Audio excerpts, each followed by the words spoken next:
Before we come to the next business, I have a brief statement. This morning, the Government published the Strategic Defence Review. The Prime Minister made a speech and held a press conference in Glasgow, in addition to other media appearances. This follows several days of media briefing. I am disappointed once again the Government appears to have breached the principle set out in paragraph 9.1 of the Ministerial Code, that when a Parliament is in session, the most important announcements of government policy should be made in the first instance in Parliament. I recognise that the timing of policy announcement is not always wholly within the Government's control. There may be a need to coordinate announcements on international trade with trading partners, for example, or announcements may be delayed by last-minute legal intervention. But the announcement of the SDR was wholly within the Government's discretion, and highly regrettable that ministers have chosen once again to hold major media event before coming to the House. This shows complete disregard for the House and for the honourable members. I note that ministers, when they were in opposition, were not slow to complain when the previous government made major policy announcements outside Parliament. In fact, the SDR was due in Easter, so I'm sure a day wouldn't have mattered.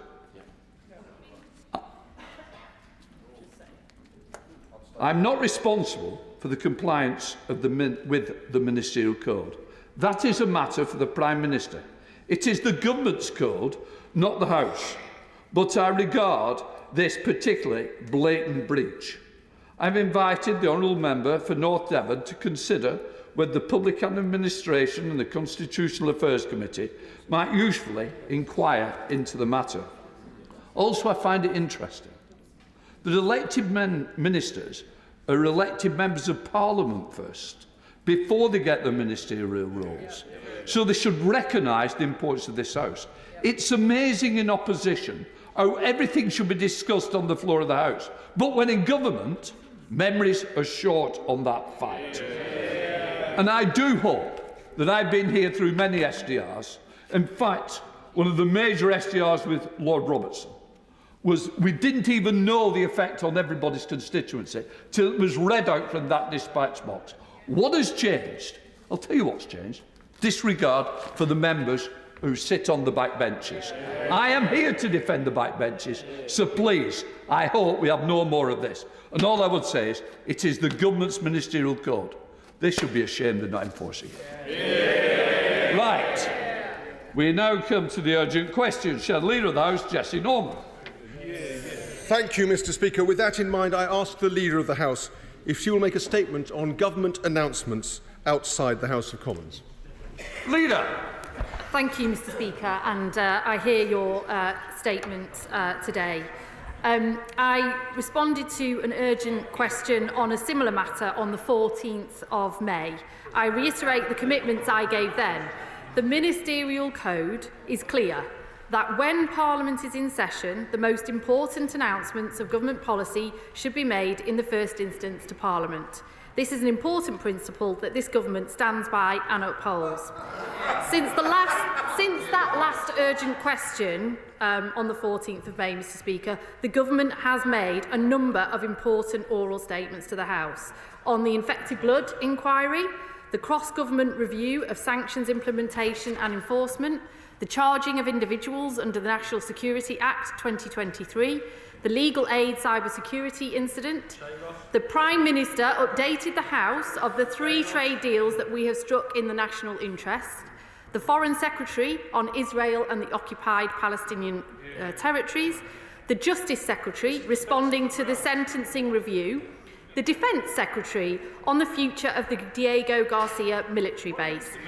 And this afternoon, the full conclusions of the important Strategic Defence Review will be published and laid before this House first, with a significant statement from the Defence Secretary to follow.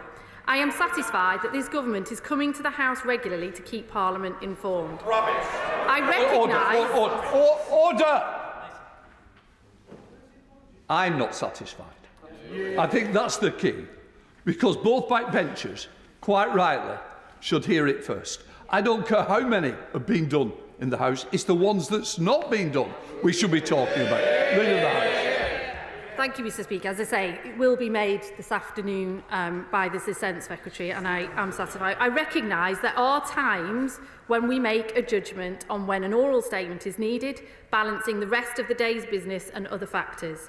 But in almost all instances, a written statement is also made, and this is an appropriate mechanism of updating the House. As well as 153 oral statements in this session, we've also made 673 written statements in this session. As I said before recess, the Code does make clear that when Parliament is in session, announcements should be made to the House. And I would gently point out that as of an hour ago, we had only just returned from recess. And prior to recess, we were at pains to ensure the House got updated on the Diego Garcia military base before the House adjourned. Mr Speaker, I and the Government take our obligations to Parliament very seriously, and I will continue to work with you and colleagues across the Government to ensure that important announcements are made to the House and that MPs from across the House have ample time to consider issues and ensure that the Government is effectively scrutinised.